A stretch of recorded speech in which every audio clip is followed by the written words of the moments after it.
The collapse of the Soviet Union marked the end of Soviet-style communism and the beginning of a new world order. It marked the end of the Cold War and created over a dozen new democracies in Europe and Asia. And yet today, this event is taught very little in schools. I asked friends from Russia, Slovakia, and Romania, but none of them learned anything about it, despite being born in former Soviet-aligned countries. Not even my parents, who saw it unfold on TV, could give anything more than the bare minimum. Well, Mom, today that's going to change. The collapse of the Soviet Union was a large and complicated affair involving dozens of different countries, regions, and peoples. Therefore, in this longer than usual video, I will cover the entire dissolution of the Soviet Union. I will cover the events and trends leading up to it. I will cover the revolutions in the Warsaw Pact countries, and I will analyze the actual dissolution of the Soviet Union. To explain why the Soviet Union collapsed, we first need to talk about what the Soviet Union was. In its simplest form, the Soviet Union represented a dream of a communist utopia, where every person works towards the greater good. A dream in which people would live at an unprecedented level of prosperity. A dream of peace and freedom. But it never even came close to that dream. When measured against these lofty ideals the Soviet Union set for itself, it was an utter failure. It was an incredibly inefficient system smothered by a vast bureaucracy. A nation which butchered 10 million of its own citizens in its name, and created one of the most repressive and ruthless police states the world had ever seen. It started in 1917 in the Russian Empire. Tsar Nicholas II was overthrown in the Russian Revolution by a group known as the Bolsheviks. The Bolsheviks were far-left revolutionaries. They were willing to try out a new ideology, an ideology called Marxism.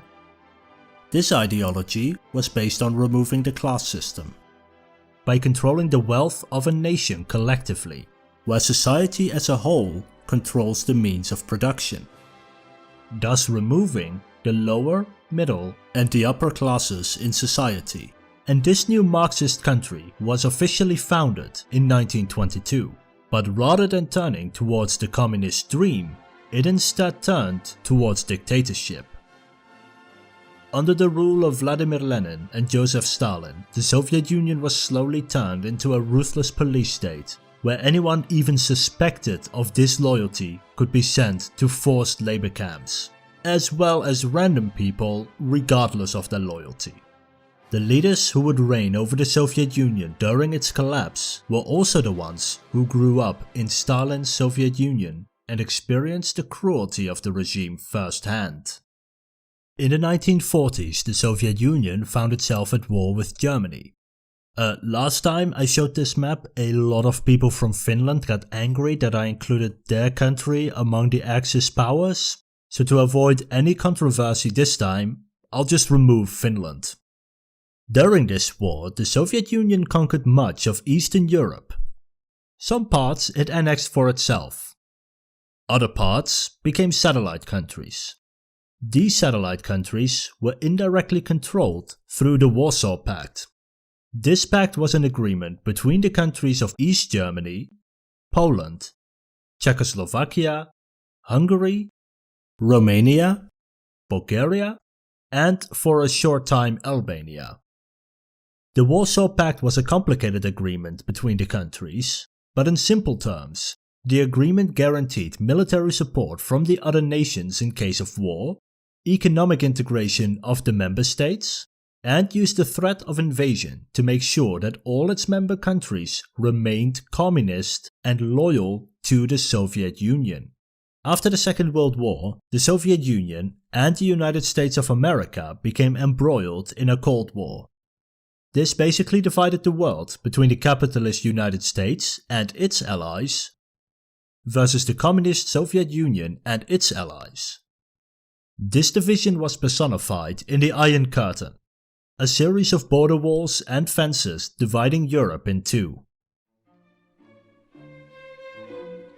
When Stalin died in 1953, the new Soviet leaders decided to lift many of the most repressive policies. There were several reasons for this. The first was the moral argument. Most people thought that a system of forced labor camps, constant fear, and the abuse of power was morally wrong. The second argument was pragmatic. A system based on corruption, oppression, and loyalty was a lot less efficient. And so the Soviet Union released prisoners, removed many systems of oppression, and even renamed many places bearing the name of Stalin or Lenin. Under this process, people's lives became a little bit better. Their living standards improved, they were allowed to say and do more, and the economy became more efficient. But to many, it didn't go far enough. The USSR, which is short for the Union of Soviet Socialist Republics, which was the official name of the Soviet Union, the USSR was doing relatively well in terms of economic growth in the 1950s and 60s. But by the 70s and 80s, it was lagging behind. Its economy grew slowly, the leadership became averse to change, and some of the freedoms given were reversed. This meant that while the lives of people in capitalist societies were improving, such as Japan, West Germany, and the United States, the lives of the people in the Soviet Union and its allies remained at a similar level as the 1960s. And in this moment of stagnation, in 1985, a new leader was elected to lead the Soviet Union. His name is Mikhail Gorbachev. He was from a new generation of Soviet leaders, being the first and last Soviet leader to be born in the Soviet Union. And by the time he took office, it was clear that the Soviet Union had become stagnant for far too long. Something needed to change, or else the entire system would slowly collapse. The first thing was its economy. The USSR's economy was a so-called command economy. In this system, many economic activities were planned centrally by the government, and the government prioritized the creation of machinery and large projects, while giving consumer goods, innovativeness, and quality a much lower priority. At the same time, the Soviet Union was also incredibly inefficient. What would happen is that the government would set itself a goal, and then throw as many resources as was needed at the issue until they had the desired result. This meant that if a system was inefficient, it would receive more resources from the government to get the desired results. So basically, the less efficient a system, the more resources would be spent on it. On top of this inefficiency, the government also spent a lot of money on weapons to compete with the United States for the prestige of being a superpower, and sent money to various Soviet client states to prop up their economies with the aim of showing the world how great communism was as an ideology. And this latter part cannot be ignored. The Soviet leadership took policy not out of a pragmatic point of view of what worked and what didn't, but instead created policy based on ideology regardless of whether it worked or not.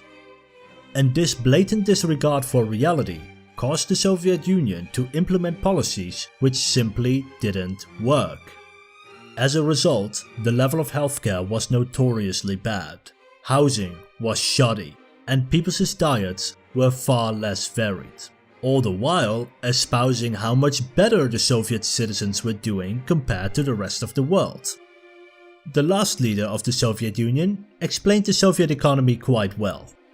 There is plenty of everything. Land, oil and gas, other natural resources, and God gave us lots of intelligence and talent. Yet we live much worse than developed countries, and kept falling behind them more and more.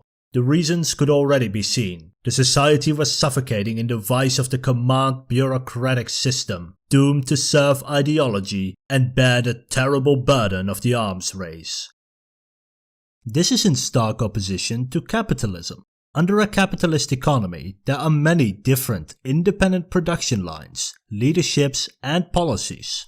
Each business, each organization, each entrepreneur has to constantly compete with all the other ones in order to survive. If a company falls too far behind their competitor, then they will eventually go bankrupt and thus remove the least efficient actor from the economy, as long as a healthy capitalist economy is maintained. Gorbachev realized the state the Soviet Union was in and felt it was in drastic need of reform. He wanted the Soviet Union to finally realize that old communist dream. The dream of working towards the greater good. The dream of prosperity. The dream of freedom and peace. He felt that after Stalin, the Soviet Union should have given far more rights to the people and created a healthy communist system. Gorbachev wanted to end the secret police spying on people, feeling it was both immoral and a waste of resources. He wanted to give freedom of speech and freedom of the press, believing that criticizing the government would help the government to improve. And he wanted to end the tight grip on power at the top, instead letting local leaders solve local issues which they can do more effectively than a central government in Moscow. As Gorbachev's foreign minister said it best in 1984, "Everything is rotten. It has to be changed." But the new leadership did not believe that the communist system as a whole was a bad system. They thought that the system the Soviet Union used was a bastardization of communism, a bloated bureaucracy unable to serve the people it governed, and therefore wanted a communist government not based on fear and suppression, but a communist government based on serving the people. I am not ashamed to say that I am a communist and adhere to the communist idea. But change isn't easy, and there are always those who oppose it. So the first thing Gorbachev did to make change happen was to remove many government department heads from their position and replace them with people more open to change. Many of those open to change were of the new generation, like Gorbachev, well educated and were just as frustrated with the lack of reforms from the previous Soviet leaderships as he was. Some of those names you might even recognize, such as Boris Yeltsin, who would become the first president of the Russia we know today. One of the first things the new Soviet leadership did was to improve diplomatic relations with the rest of the world. This strategy had three goals in mind. First was to attract foreign investors.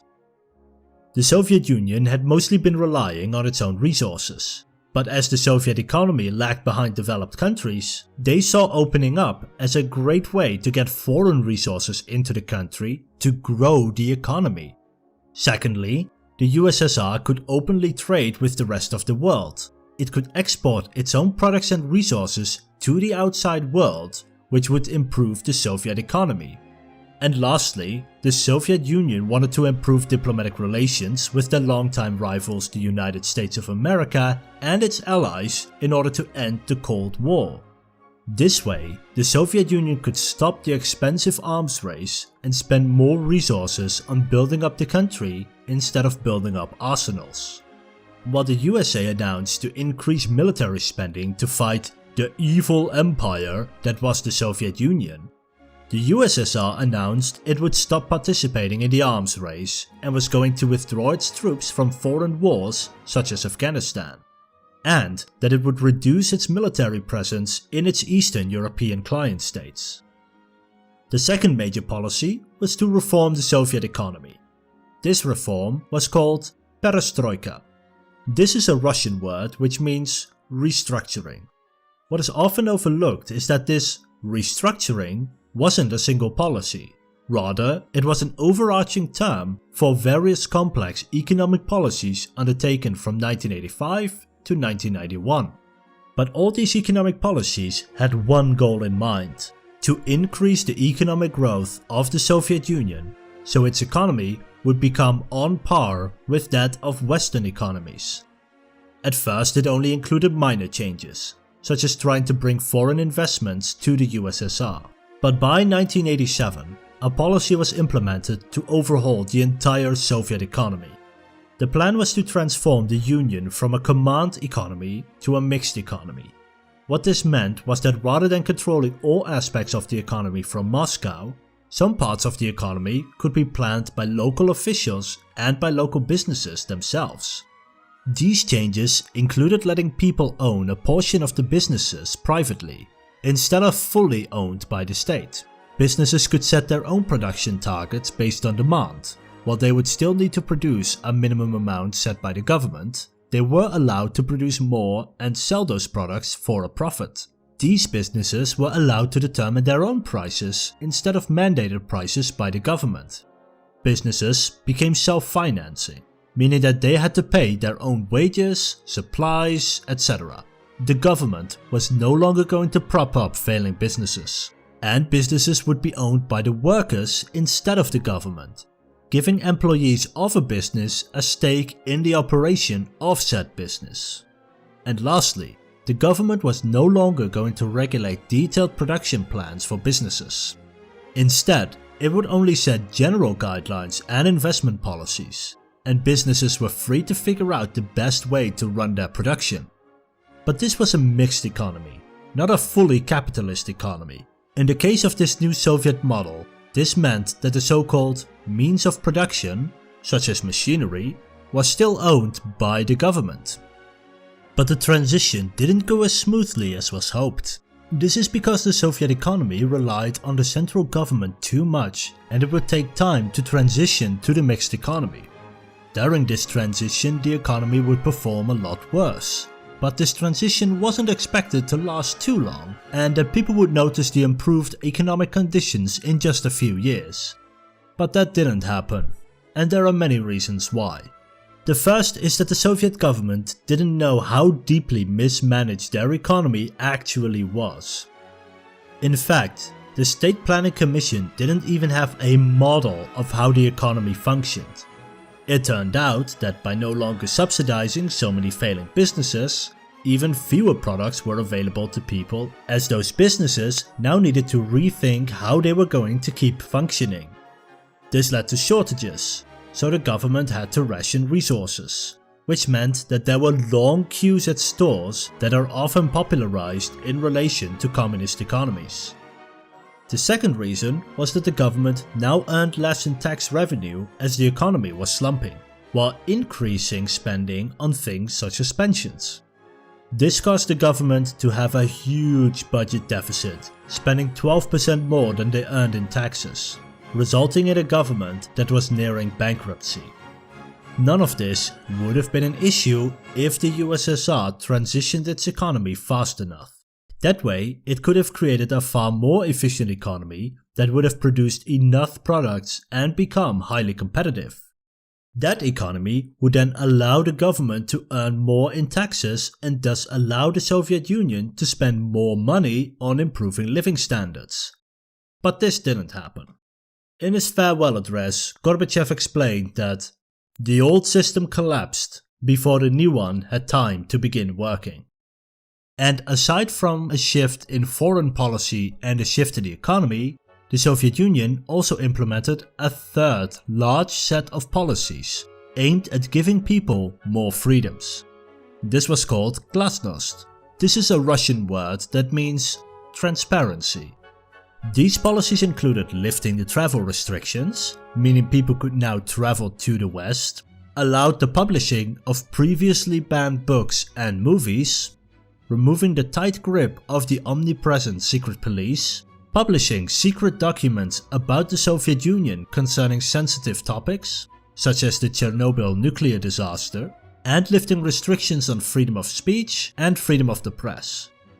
These new policies caused a flood of new ideas, ideologies, and political movements to form across the Soviet Union. The Union was experiencing an intellectual renaissance. Aside from personal freedoms, glasnost also included political reform. The new Soviet leadership wanted a democratic Soviet Union. They did not believe that a communist country cannot also be a democratic country. In fact, many believed that the two were complementary, because if you need to answer to the will of the people every few years, then leaders would be held accountable for their actions to the same people they were ostensibly there to govern. And it is important to remember that the people of the Soviet Union and its communist allies were neither blind nor stupid. They were aware that they were being lied to. They saw that the propaganda they were shown conflicted with the reality of what they saw with their own eyes. But what they did not know was just how much they were being lied to. Until now. Because as Glasnost flourished, people became more and more aware of the conditions in their country, while at the same time being allowed to criticize the government more and more. It was hoped that Glasnost would spark a renewal in communist thinking. But instead, the combination of worsening living standards and greater freedom to criticize meant that people weren't thinking about improving communism, they were thinking about leaving communism. And as so often happens with the fall of empires, the trouble started at its fringes. Up until this point, everything had seemed relatively calm in the Soviet Union and its allies. People were gaining more freedoms, the government was actively trying to improve the prosperity of its citizens, and it appeared that a Cold War might actually end. There was a general feeling of hopefulness at this time. But then revolutions started popping up. The first was in Poland, in 1988, when people began protesting for workers' rights, such as legalizing trade unions. These trade unions then managed to bargain with the government to get freer elections in Poland, and as non-communist parties were now allowed to compete in elections, the trade unionists formed their own party, competed, and won the election on August 19, 1989, giving Poland its first non-communist government since World War II. The most important thing that the Soviet Union did during this Polish Revolution, however, was nothing. This wasn't the first time a Soviet satellite state underwent a revolution. In 1953, the Soviets put down protests in East Germany. In 1956, Hungary's revolution was crushed by Soviet forces. And in 1968, the Soviet Union, along with 4 other Warsaw Pact countries, invaded Czechoslovakia because they were becoming too liberal, such as giving freedom of speech. But now the Soviet Union didn't send in their troops. And this got people thinking.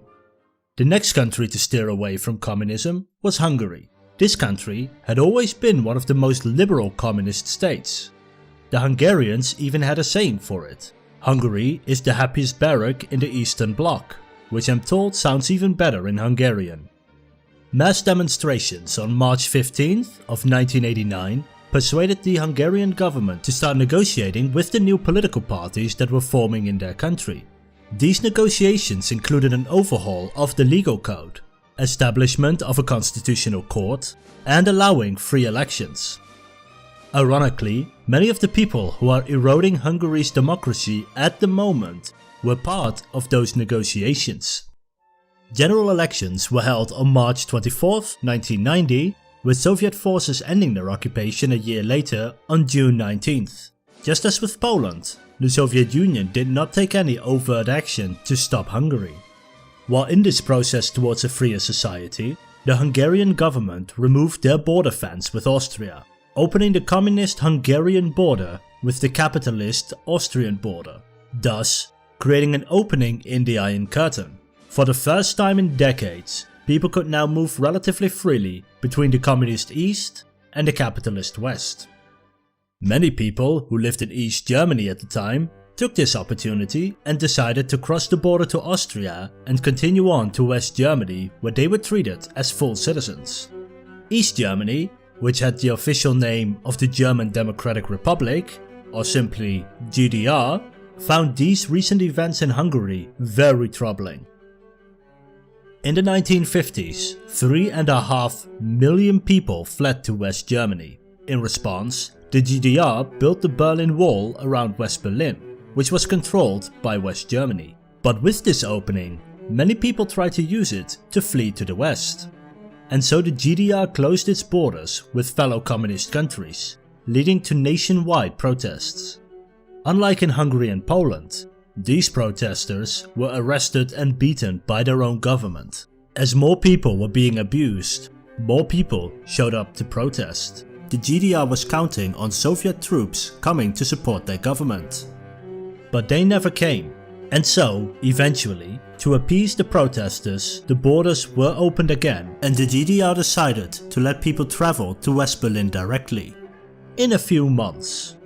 But at the press conference where they wanted to tell people about this new policy, the press secretary mistakenly told reporters that the border would be open immediately. The words were spoken, the people had listened, and the crowds gathered at the border checkpoints. As you can imagine, the border guards were more than a little confused when thousands of people showed up asking to pass through their checkpoint. With no instructions from their superiors, the guards relented and opened the gates to West Berlin.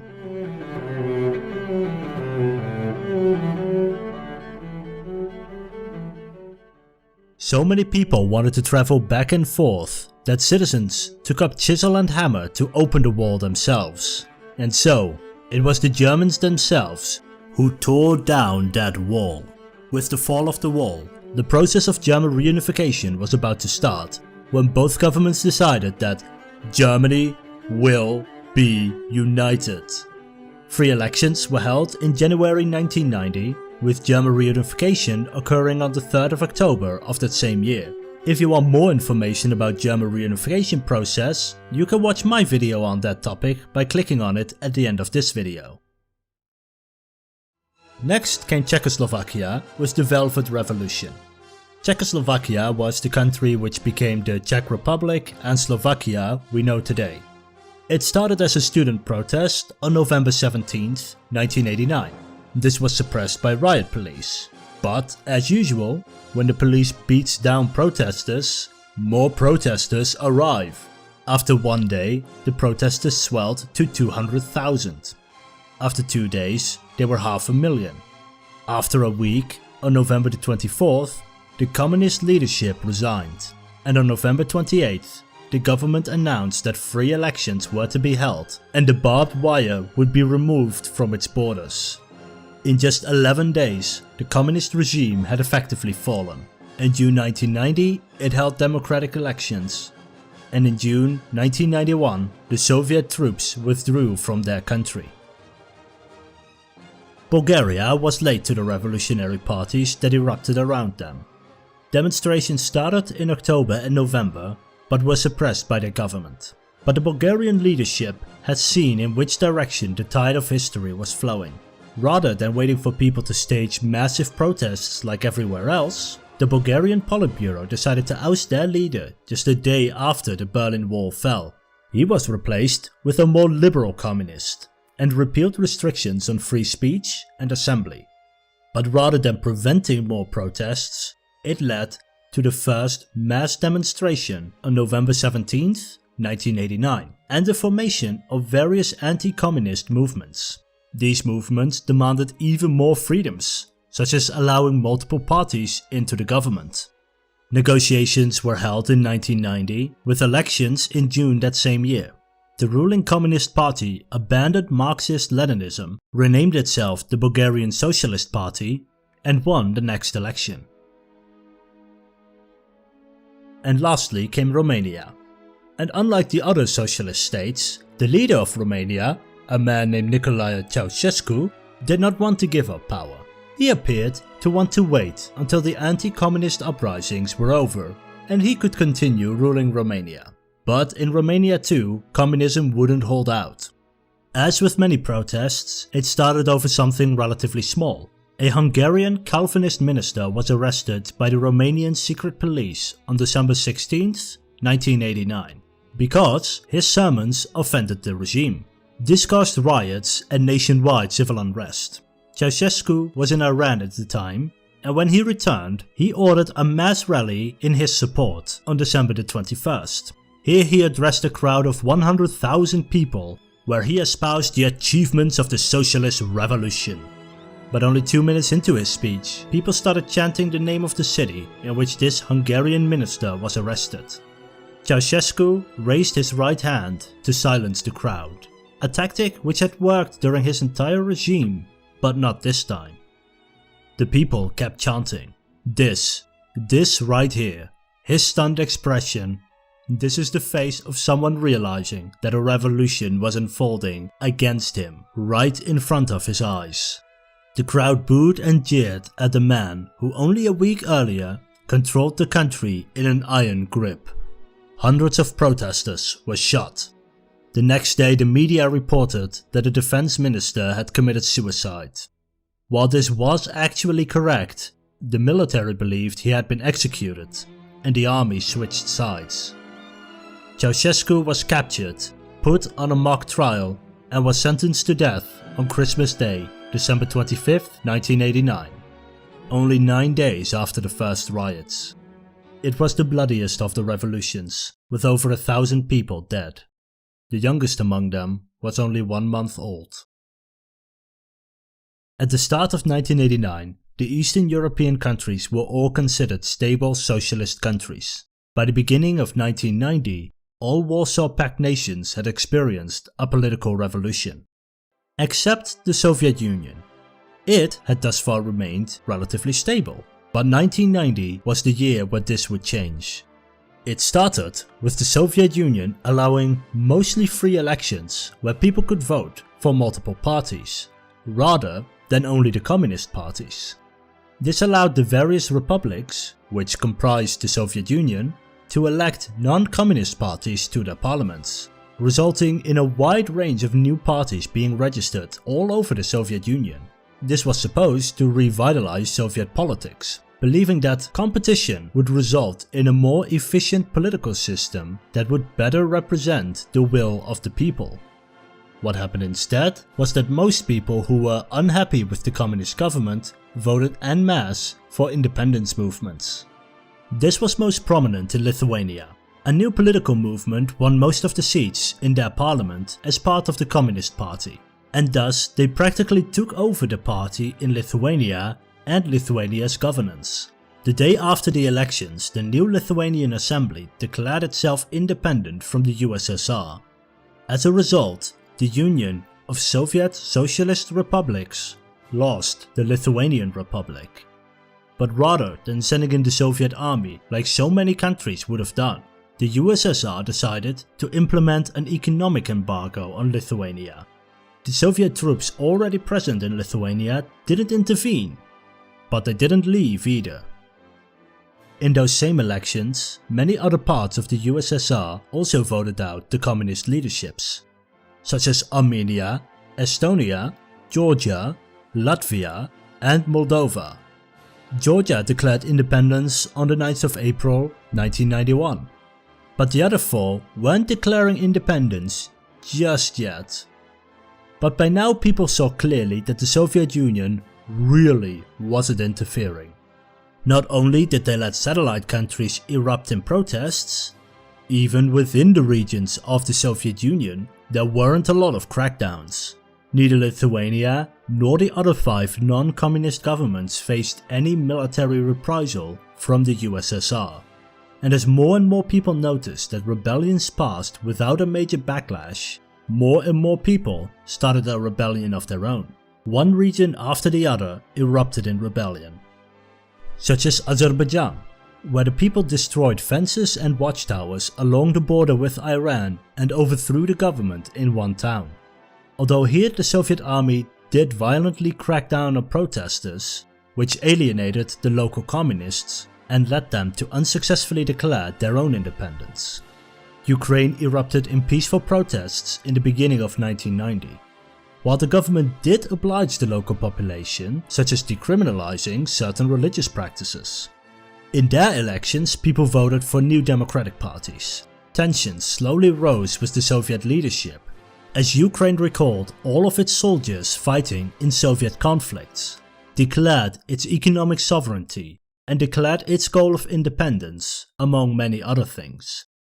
While not officially independent, they were clearly on track to do so. In Tajikistan, protests turned violent as people torched government buildings, shops, and businesses amidst a call for economic and political reform. In Kyrgyzstan, ethnic national groups clashed with each other over the division of land from former collective farms, which were now being privatized. 300 people died. With the fringes of the Soviet Union becoming less unified, the USSR desperately tried to keep the country together. To speed up the economic growth of the Union, they launched the 500 Days program, which sought to reinvigorate the Soviet Union to show the people and governments of the Union that the USSR was worth keeping around. This plan was meant to create the groundwork for transitioning the economy to become more competitive. They would create a competitive market similar to capitalism, with mass privatization of businesses, stop controlling the prices of products, join the global economy, and to transfer even more power away from the centralized governments and towards the local republics. As part of this, a second initiative was to wholly transform the Soviet Union away from centralization and oppression and towards a federation where every region was given equal rights and equal say in the affairs of the Union, and where every person, regardless of ethnicity or creed, were given equal rights. It was hoped that the people would no longer protest for independence, as a federation would allow each part to govern mostly independently. And to make sure that the people felt that they had a say in the matter, the Soviet Union decided to ask its people if this was what they wanted. They held a nationwide referendum on March 17, 1991. The referendum asked people, "Do you consider it necessary to preserve the Union of Soviet Socialist Republic as a renewed federation of equal sovereign republics, which will fully guarantee the rights and freedoms of all nationalities?" While the referendum was boycotted in some regions, almost 150 million people showed up to vote. Over 75% of people voted in favor of turning the Soviet Union into a federation. This wasn't the only referendum taking place that day, with various regions adding questions on whether they should become independent. Russia, for example, added a question about whether they wanted to have a president representing the Russian part of the Soviet Union. The Russian people agreed, and in June 1991, Boris Yeltsin became the first president of Russia.